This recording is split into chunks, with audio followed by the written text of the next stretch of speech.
ગોંડલના અમિત ખૂટે આત્મહત્યા કરી લીધા પછી હવે ગોંડલ પોલીસ પહોંચી છે રીબડા શોધવા અનિરુદ્ધસિંહ રીબડા અને રાજદીપસિંહ રીબડાને પણ તેઓ મળી આવ્યા નથી, તેમના ફોન સ્વિચ ઓફ આવ્યા છે।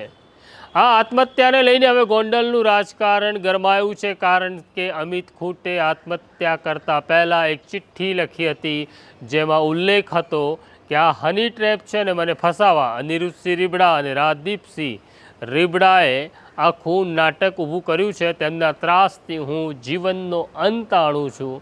હવે પોલીસ પહોંચી રીબડા, પણ પિતા પુત્ર હવે તેમને મળી આવતા નથી, તેની વિગતે વાત કરવી છે।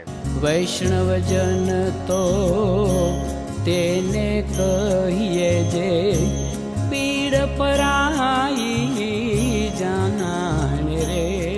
નમસ્કાર, નવજીવન ન્યૂઝમાં તમારું સ્વાગત છે અને હું છું તમારો પ્રશાંત દયાળ।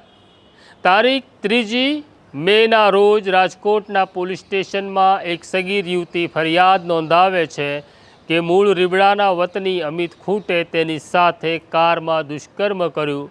સોશિયલ મીડિયા મારફતે તેઓ મિત્ર બન્યા અને પછી જ્યારે કારમાં સાથે નીકળ્યા ત્યારે અમિત ખૂટે તેની સાથે જબરજસ્તી કરી હતી।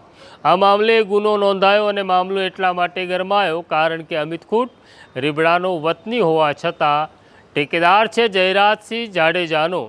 આ મામલો આગળ વધે તેના 2 જ દિવસમાં એટલે કે તારીખ 5મી મેના રોજ અમિત ખૂટ ગોંડલ આવે છે અને આત્મહત્યા કરી લે છે। આ ઘટના પછી મામલો એટલા માટે ગરમાયો કે કેટલાક લોકો બહાર આવ્યા અને તેમણે કહ્યું કે આખી ઘટના માટે અનિરુદ્ધસિંહ રીબડા જવાબદાર છે। અમિત ખૂટની સુસાઇડ નોટમાં પણ આ ઉલ્લેખ હતો અને તેના કારણે મામલો ગરમાયો।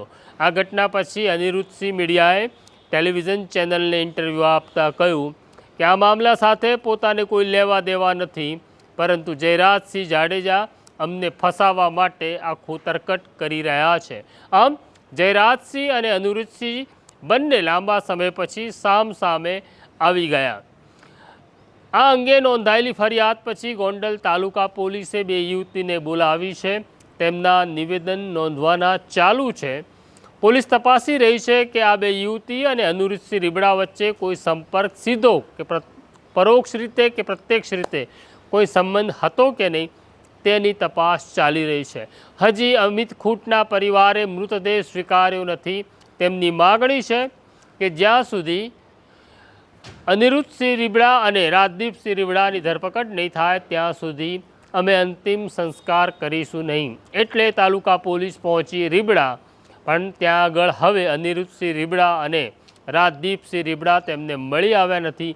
પોલીસનો દાવો એવો છે કે તેમના ફોન પણ હવે સ્વિચ ઓફ થઈ ગયા છે।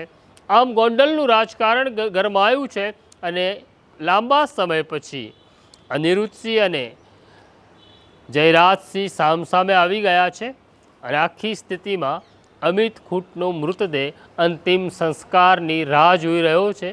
જોઈએ આગળ આ ઘટનાક્રમ ક્યાં સુધી આગળ વધે છે। તો અત્યારે મને અને મારા સાથી સોનુને રજા આપો, એ પહેલાં બેલ આઇકોન દબાવી દો। નમસ્કાર। વૈષ્ણવજન તો તેને કહીએ જે પીડ પરાઈ